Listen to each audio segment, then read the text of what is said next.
10 minutes after the hour of 8 o'clock, and I have Sherry Hanby with me this morning. She is with the Franklin County Democratic Party. Good morning. How are you? Good morning. I'm well. How are you? I'm hanging in. Thank you for having us. So tell us a little bit about, I think you got a guest that's going to call in here in just a little while, but I'll just let you talk about whatever you want to talk about. All right, great. Well, good morning, Democratic Party. And I guess I'll just start off with a couple of announcements to let people know what's going on in terms of Democratic activities in the area.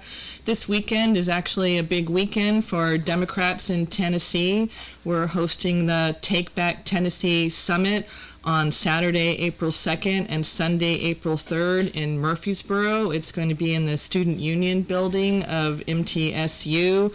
And we have a special guest coming, Stella Parton, and there are going to be all kinds of workshops, campaigns, speakers. It's a great opportunity if you have any interest in state politics to meet some of the representatives and some of the major Democratic activists who are involved all across the state. I'm going to be there on Saturday, so feel free to go to our Facebook page, Franklin County Democrats of Tennessee, and send me a message if you'd like to carpool. There's still time to sign up for that event. And then also, we'll be having our Franklin County Democratic Party monthly meeting this coming up on Thursday, April 21st at 6 p.m. We meet on the third Thursday of every month at the Franklin County Annex, which is on Dinah Shore Boulevard in Winchester. And we invite everyone to come to that. This is a midterm election year, so we have lots of candidates running, and we are working on figuring out how to support democratic values in Franklin County, and we would love to have your input on that. Also today, our host is Scott Banbury from the Sierra Club, and he is going to be talking about some of the new legislation in the state that is going to be taking away, if it's passed, local control over energy decisions in the state. And so obviously Democrats are strongly against that bill, and we look forward to hearing from Scott in a minute. While we wait for him to call in, I think I will just like to take a moment and acknowledge the ongoing tragedy in Ukraine. I hope that all of us will take a moment to appreciate how many blessings and privileges we have here in Franklin County and in the United States more broadly, and to be safe from that kind of violence. And I hope everyone out there will support Ukraine in any way you can and stick up for democracies worldwide.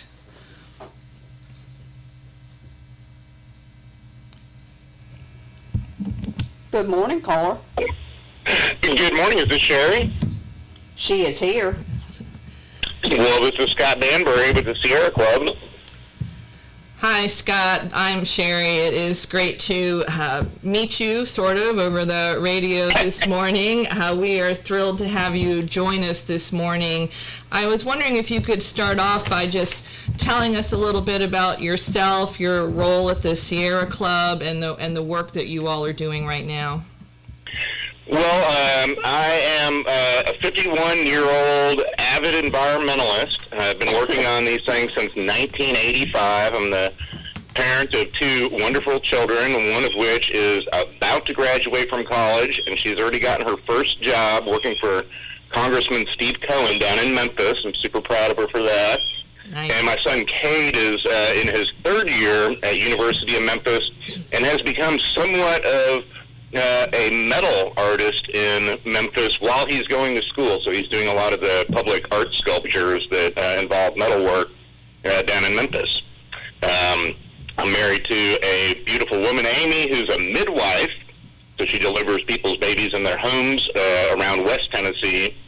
and we're slowly moving our way towards Middle Tennessee. I've already acquired a home here in Warren County on the banks of the Collins River, and she's finishing up some of the career work that she needs to in Memphis before she moves here and starts delivering babies in Middle Tennessee.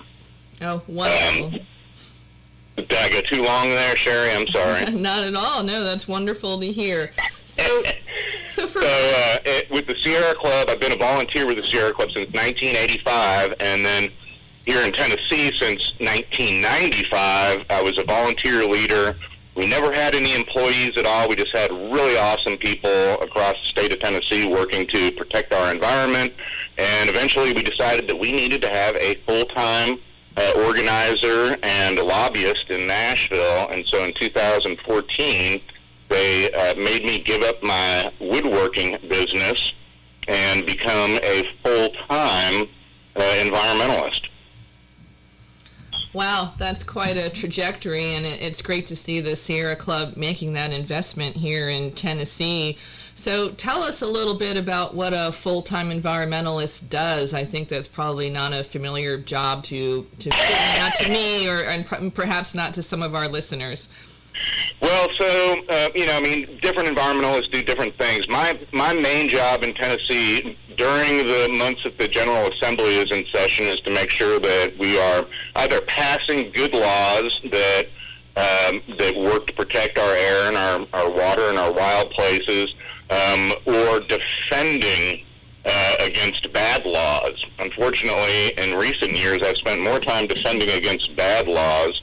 And then the rest of the year, so that happens from, roughly January until this time of year. Usually they get out in April. And then the rest of the year, I spend my time running all over Tennessee helping local communities where they're having problems with things like concentrated animal feeding operations, quarries, landfills, other things that might lead to pollution of our rivers and streams, protecting our wild spaces, working to ensure that sustainable forestry is being practiced as much as possible in Tennessee, and that we're protecting habitat for wildlife and for people to be able to recreate and enjoy the wild.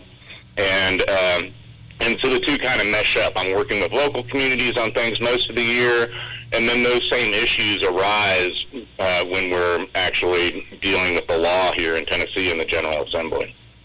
That's terrific. Wildlife recreation is really important here in Franklin County. We have many hiking trails and Timms Ford Lake, and so I know a lot of people are very interested in protecting our environmental resources here in Franklin County.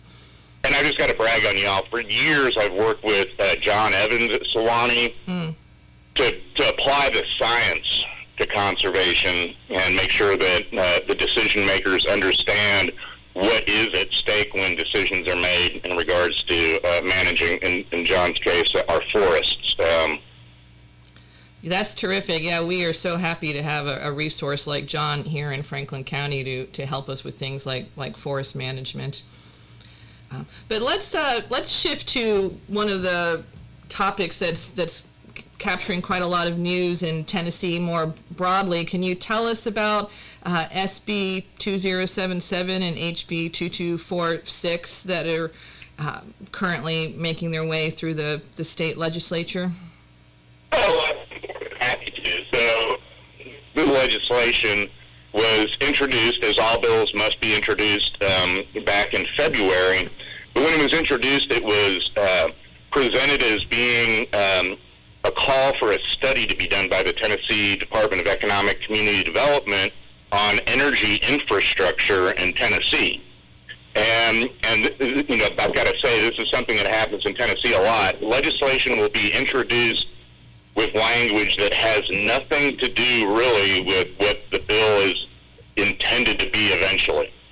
And so, my head's kind of swimming on this. 5 weeks ago now, the bill came before the House Subcommittee of Commerce and was totally rewritten to basically prohibit local governments from taking any action, including even passing a resolution expressing their opinion about how pipelines and fuel storage and transfer facilities and propane storage facilities should be sited, which was very alarming because, of course, when you're citing infrastructure like that could be hazardous, both in its chemical nature, but also in its potential for explosions and damage to people and homes, schools and churches. You want your local government to be able to make sure that those facilities are sited in appropriate places, away from homes and people that might be harmed by it. We've had a couple of accidents here in Tennessee where pipelines have exploded and burnt people's homes and farmland, and people have gone to the hospital. Luckily, we're not aware of anybody having died yet in Tennessee because of an accident around one of these facilities, but it was very alarming. Yeah.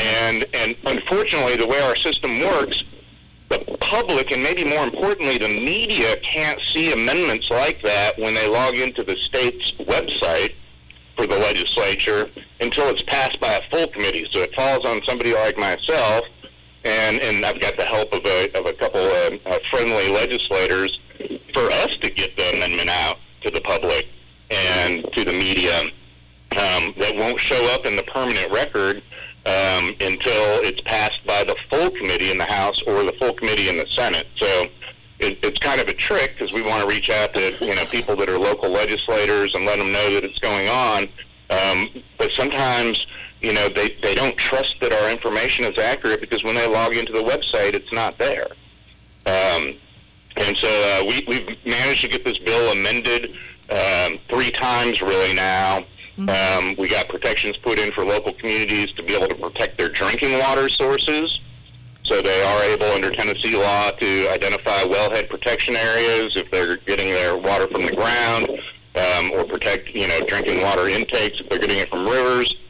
We got amendments put in that allows local communities to still express their control over how pipelines or infrastructure would travel alongside of their roads or highways or under their roads and highways. And then we got a couple of the troubling terms taken out of the bill. Like they were saying that no local community could take any action that would impair the construction of any of these type of facilities. And of course, the word impair is not really a legal term. And we were afraid that that could be used by a large company to threaten a local government, try to persuade them from taking action under threat of a lawsuit. And a lot of our local rural communities do not have deep pockets when it comes to defending themselves from large multinational corporations. Indeed, and that is certainly true here in Franklin County. We don't have funds for that kind of thing. So that sounds all fairly troubling. I mean, obviously, wanting to keep the citizens of our county safe and minimizing those kinds of industrial accidents. So what do you think the status of this bill is now? Oh, it's fairly certain that it'll pass. We were able to get enough representative senators to see our point of view, enough to get it amended to make it less bad than it would have originally been. But it will end up passing because, unfortunately, and this legislation came from the Tennessee Chamber of Commerce, which, I have to point out, has no relationship to your local Chamber of Commerce. When you talk about the Tennessee Chamber of Commerce, you talk about the National Chamber of Commerce, that's an organization that represents industry.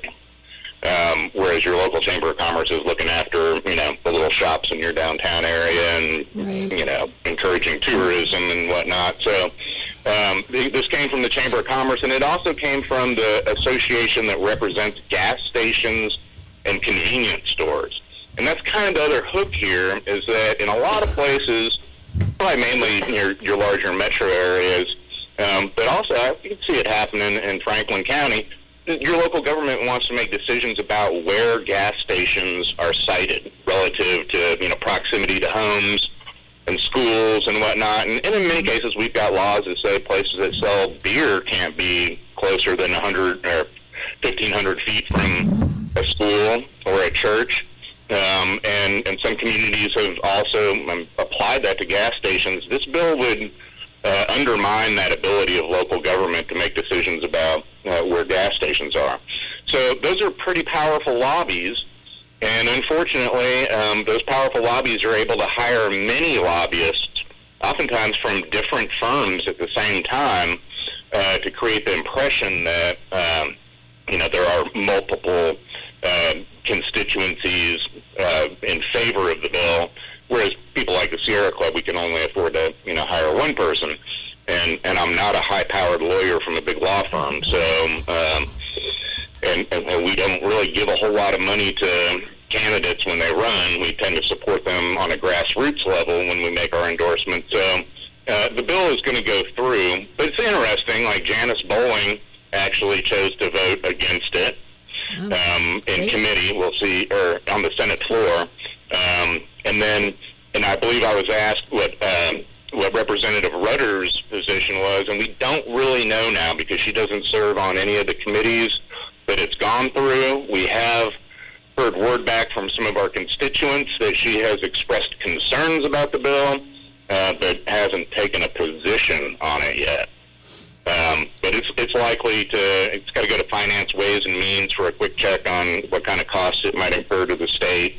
And it will likely pass through there, and then it'll go the following Monday to both the House floor, and then the Senate that's already voted on it has to concur with the House bill, because in the House we did add an additional amendment after the Senate had heard it. So it's probably going to pass. Are there any chances to add any further amendments to take some of the hard edges off of this bill? No, it's pretty much in its final form at this point in time. There's what they call a severability clause in it, and so if a public interest group or a county were to challenge any of the provisions of the law in court and prevail, then those provisions would be taken out of the law, but the rest of it would still stand. It kind of is sort of like what happened with the abortion bill that went through that was 12 different approaches to it, but they put a severability clause, and so as the courts throw out individual aspects of it, the rest of it still stands. Yes, I think that's a common strategy these days in bills of all types. Can you tell our listeners a little bit about the situation in Memphis that led to this legislation?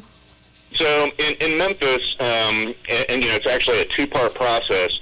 A pipeline had been constructed from Cushing, Oklahoma to Memphis to our oil refinery there. So there's a large, run by Valero company, large refinery there that supplies most of the refined gas products in West Tennessee and the surrounding states.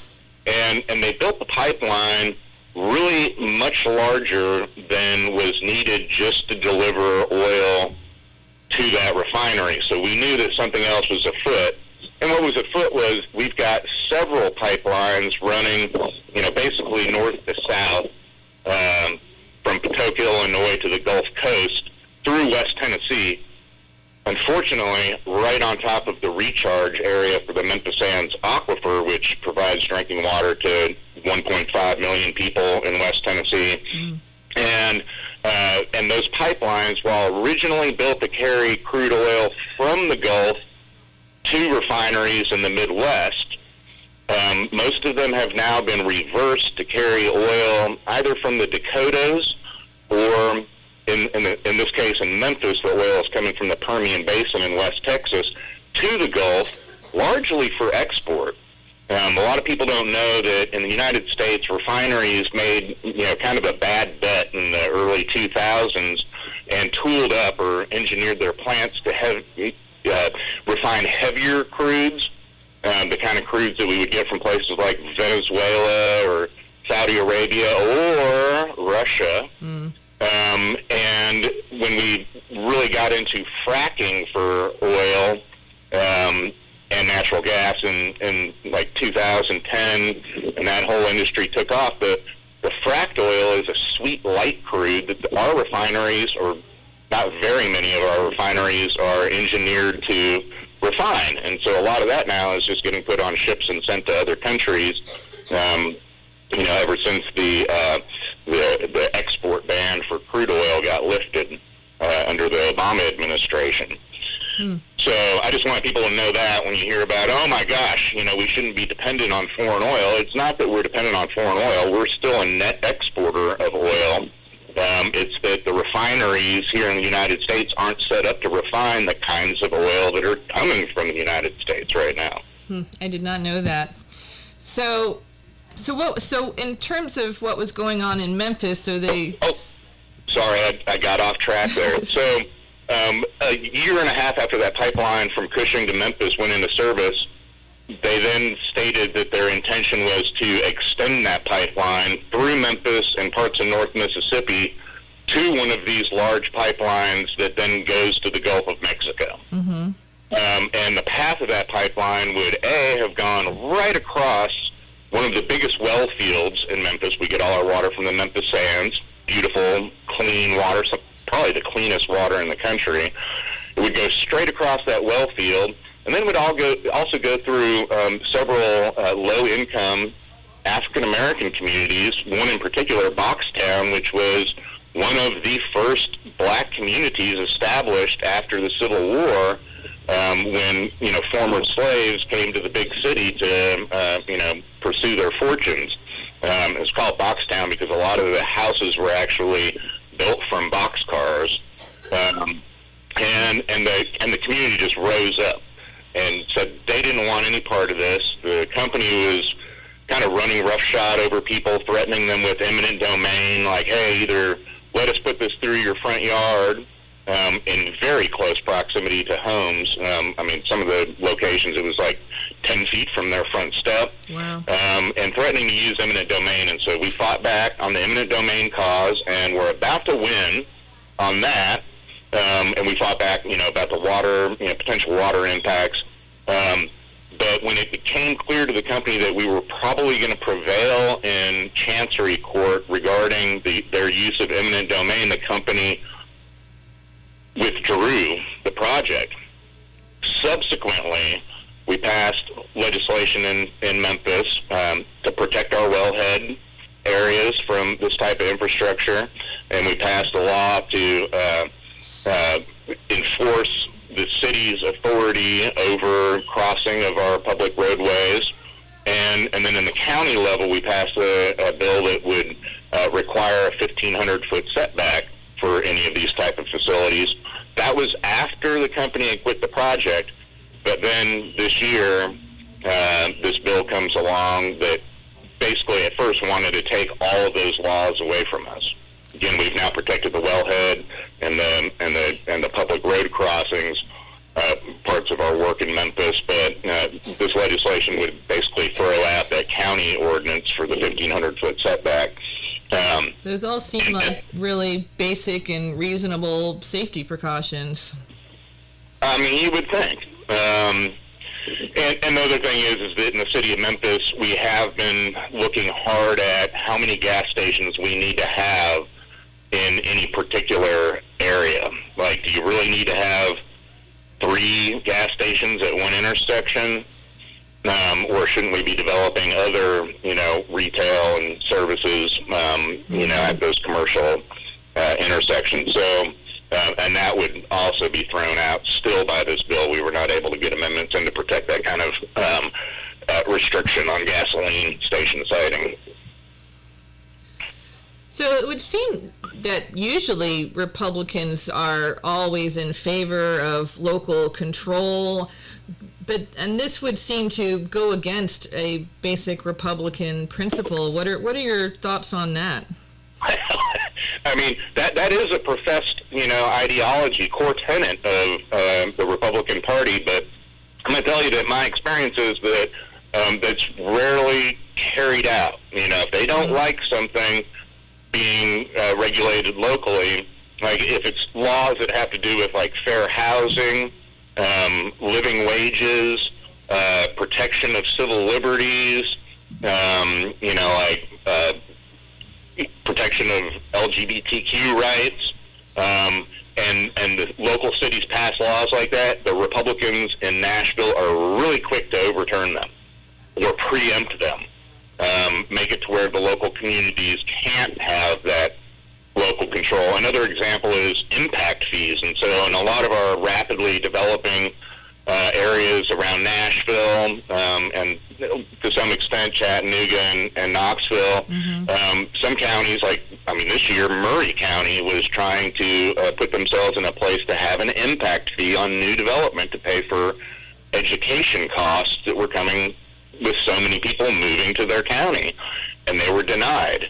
And they were trying actually to get past an earlier preemption of impact fees, which was established in 2006, and that's hamstringing local communities' abilities to charge those that are causing the costs that are going up from being able to do so locally.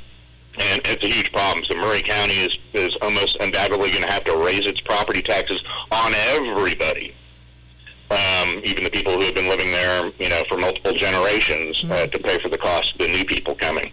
And again, the state, stopped them from doing that, largely at the behest of another large lobby, the Home Builders Association.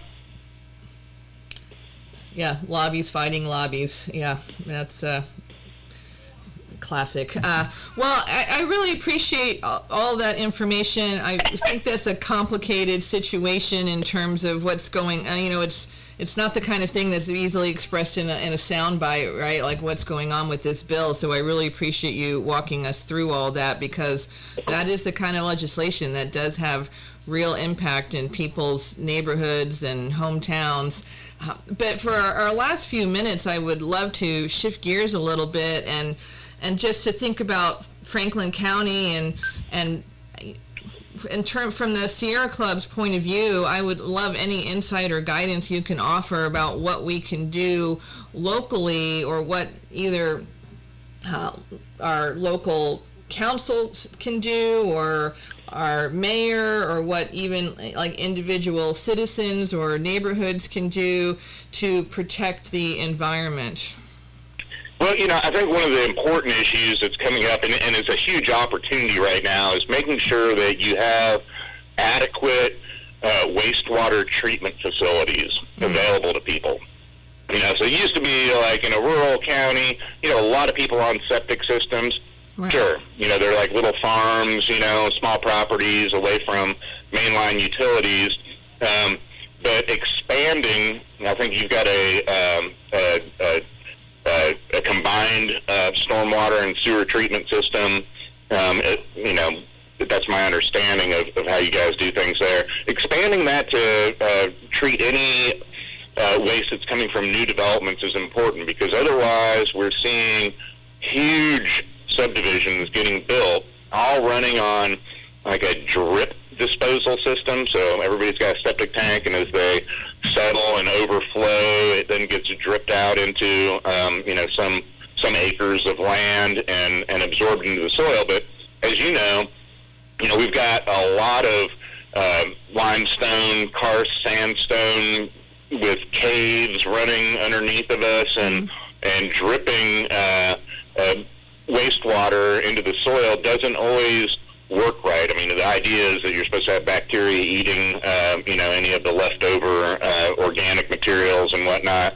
But if it drops through and into an underground water system, it ends up popping up in a river somewhere. And so local communities can get ahead of that by putting in place requirements for people to connect to existing treatment systems where available. And also making sure that you're taking advantage of all the money that just came from the federal government, from President Biden. There is tons of money available right now in the state of Tennessee to make investments in drinking water and wastewater treatment. And I think the other thing is really to make sure that you've got strong local zoning laws that maintain the natural environment. You can have laws on the books that say you've got to leave, so many percent of the existing trees when you do a development. That if you are going to remove trees, that they get planted back with native species that are going to be a benefit to wildlife. And And getting people more active in that local civic realm is so important because, as we've kind of pointed out here, trusting that the state government is going to do it for us is not going to work. Yeah, that's very interesting. So are there other kinds of zoning laws that you would recommend or other kinds of local ordinances like that we could focus on? I think, water is, of course, one of my big focuses, but, also making sure that when you are going to have industrial development in your community, that the city and county are fully engaged in any of the Tennessee Department of Environment and Conservation permitting around air quality, water quality, or in the case of developments, what protections are afforded to either preserving or mitigating wetland losses. And it's really helpful when the local city or county government gets involved, because TDEC can make those permits more protective if they want to. And of course, you got on the other side of things the developer or industry that wants to come in, arguing that the permit should be as least protective as possible because of the costs. But local government can really weigh in at that point and make sure that they're protecting local values and quality of life. Yeah, that sounds great. I really appreciate all of those suggestions. It gives us a lot to think about in terms of what to bring up to our local council people. And thank you so much, Scott, for joining us today. Well, I'm so glad that you had me, Sherry, and I'm so glad that we didn't get to the question about the snail darter. Because, it's always, from the other side of things, it's always been a joke that all of this cost was incurred in attempting to protect this little teeny fish. But, it is important to protect that little teeny fish, because that little teeny fish is also, kind of the canary in the coal mine.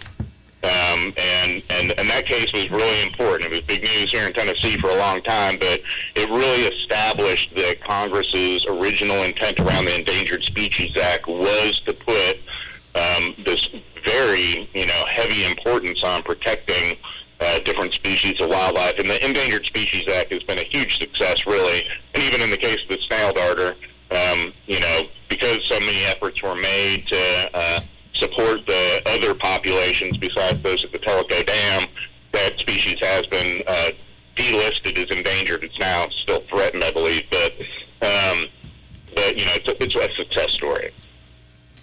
Yeah, so it is it's a odd topic in terms of like trying to communicate it. As sound snail darter just kind of sounds funny on its face, but just in terms of closing for our last few minutes here, can you tell us what other issues the Sierra Club is involved in here in Tennessee, and also if people are interested in joining the Sierra Club or getting involved in your work, like how can they do that?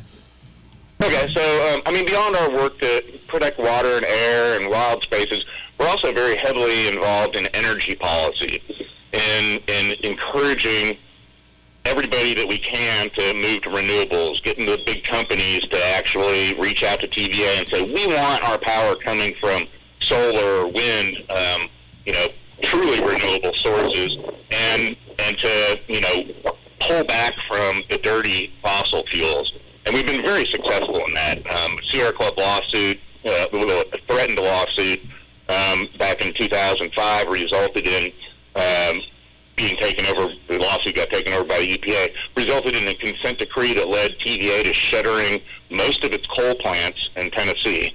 We're now working on the big coal plant in Cumberland City in West Tennessee and the coal plant that's still operating at Kingston to be shuttered over the next couple of years, and we of course advocate that their generating capacity should be replaced with renewable energy. It's a little bit of a fight because TVA may have intentions to build new gas methane gas plants there.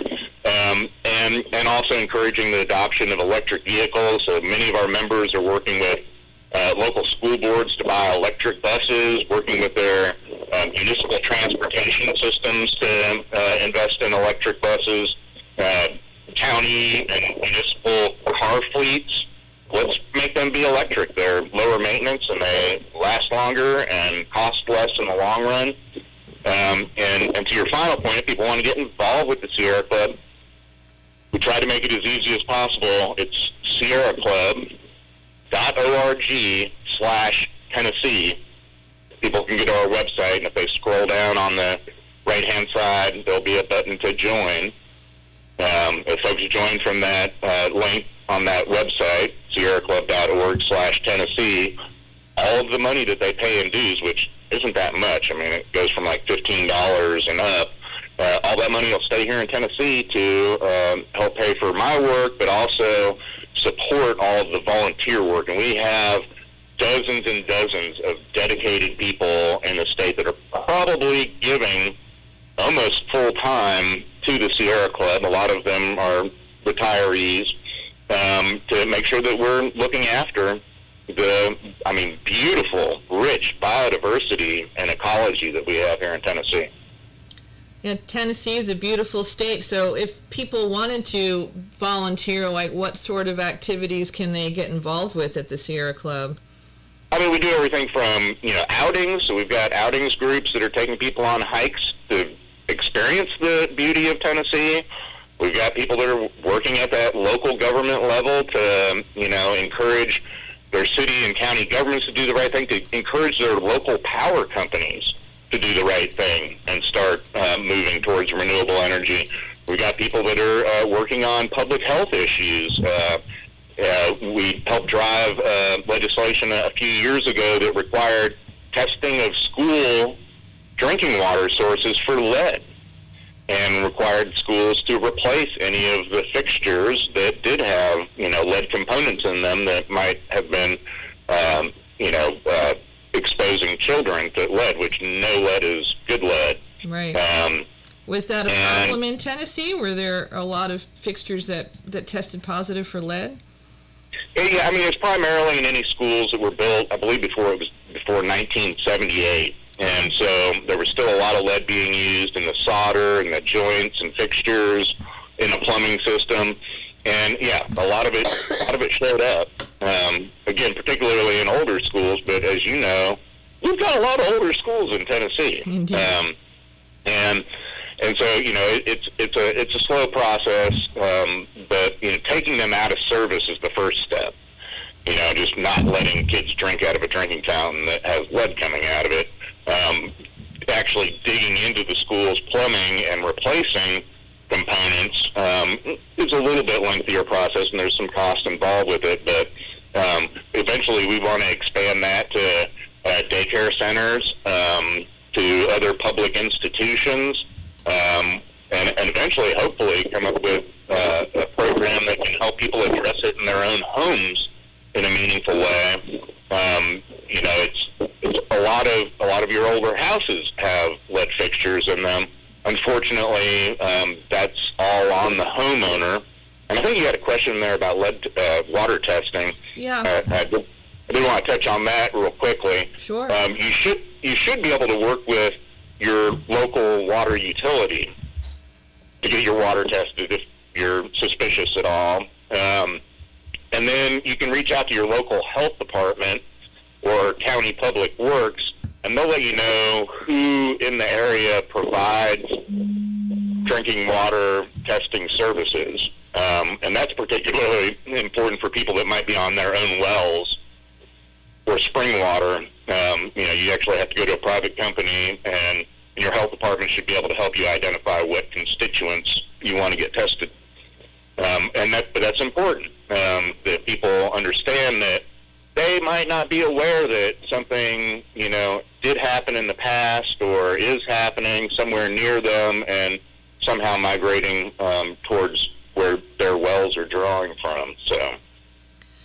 Right. It actually hadn't occurred to me that, because it is usually possible to go to your water company and get a report, or they might even send it to you with like what the water quality of the water at the utility is. But it hadn't actually occurred to me that in older homes that what's coming through the pipes might have contaminants in them that wouldn't be located at the utility site.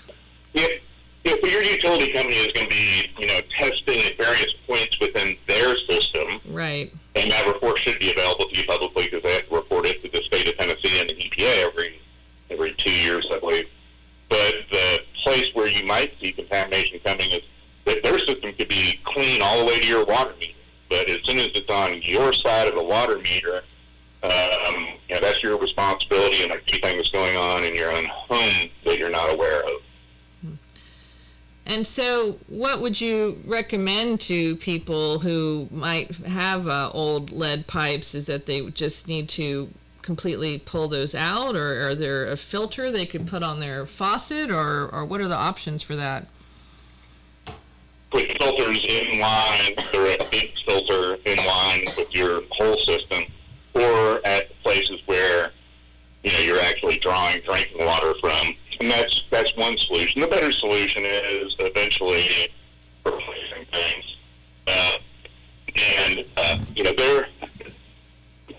There are local is probably already taking like a phosphoric acid to the water, and that actually creates a layer of corrosion that is a barrier between the water. Scott, I'm sorry. You went out for a minute there. Can you? You were talking about filters and then a better solution, and then some of that dropped out. Can you say what the better solution part is from the beginning again? Oh, the better solution would be eventually to replace any fixtures that contain lead, which can be costly, but eventually they're going to have to get replaced anyways. And if you've got a home that's 50 years or older, chances are, you might have leaking problems and whatnot. That's also an important thing. We have huge water losses in Tennessee because people don't necessarily notice it on their bill, but you could have your service line leaking in your yard and not know it for years.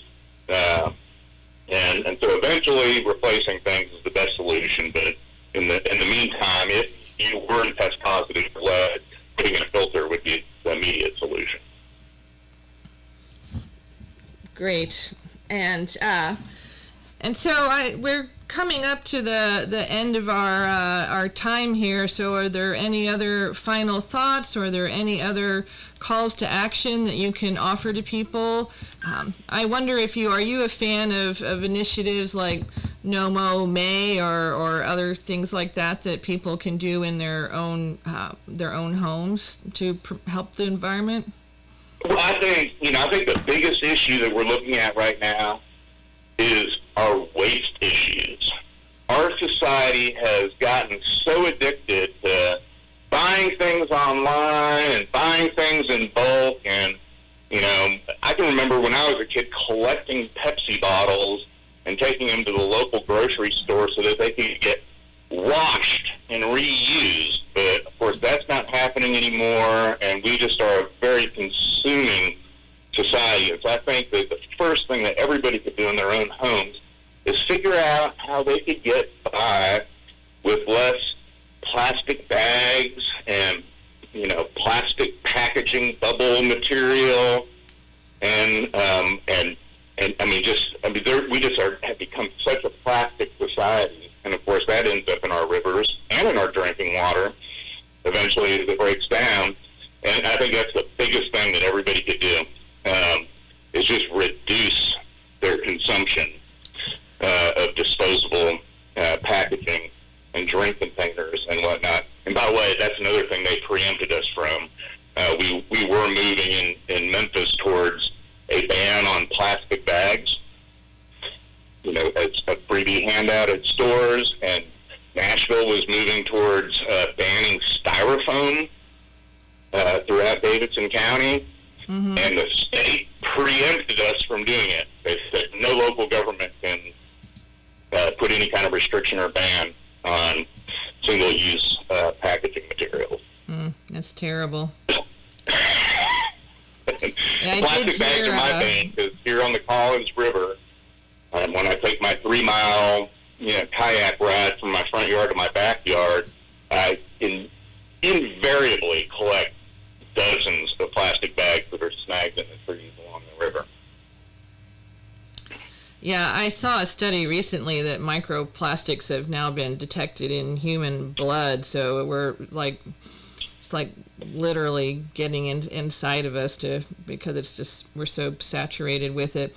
But it's easy to talk about reducing consumption, but I think that can be hard to figure out good strategies to implement. Do you have any, how do you do that in your own home with your family? What kinds of steps do you take to try to reduce consumption? Obviously, so we, like in our own home, we never, ever use plastic bags. We always have our reusable bags with us in our cars. You can actually download an app even that reminds you when you pull up at the grocery store, if you're at the grocery store. That's scary, but notice you're at the grocery store and it says, remember to take your reusable bags in with you. No. That's a big one. Yeah. When we're buying, products that we're going to consume that are in containers, try to avoid anything that comes in a plastic bottle, and then even avoid using glass where possible. There's a much higher recycling rate with aluminum and even steel cans. So, some people just don't think about it, but I always buy my spaghetti sauce in a can as opposed to a glass jar, because in Tennessee, glass is not getting recycled right now. So just kind of making wise choices about that. There's actually a website that everybody can go to that's Zero Waste. I think it's .org, and it kind of leads you through those processes. There's chapters of the Zero Waste movement in Tennessee. And then the other thing, we actually introduced legislation this year. Sierra Club worked with Senator Heidi Campbell from Davidson County, who's now running the district Congress seat. Heidi's super awesome. We introduced extended producer responsibility for packaging legislation, which would make all the people that are shipping exorbitantly packaged materials into calculate the volume of that,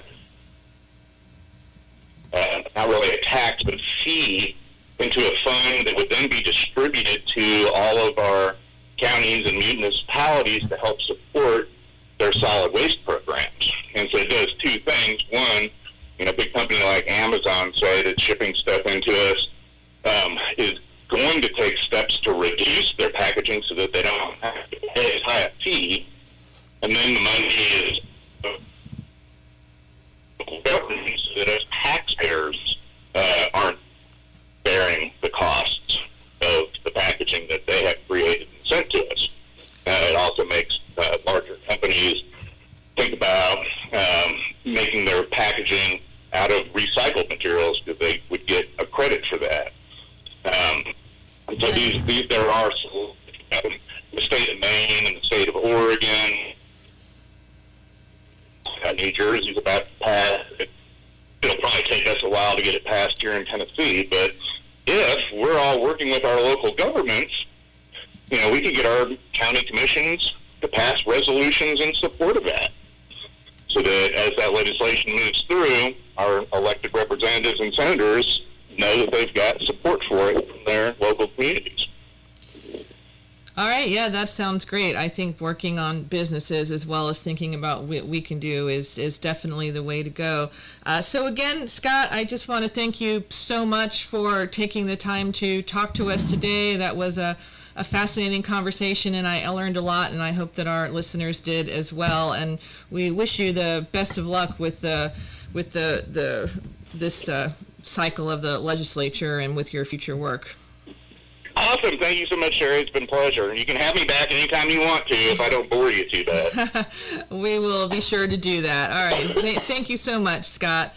And then, so that is going to be wrapping up for us today. As I close, I do just want to note a couple of positive things that happened today. The Senate passed an anti-lynching law in the House, and President Biden signed it, and that has something that we have been trying to accomplish for many years, and I think has come up some 200 times, and so it's really was a big day that finally got passed into law to make lynching a prosecutable as a federal hate crime.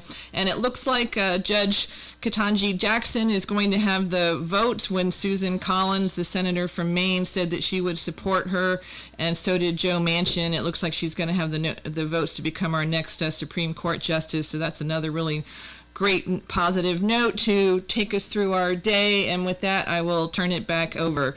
Thank you so much for tuning in to our Franklin County Democratic Party monthly phone-in show.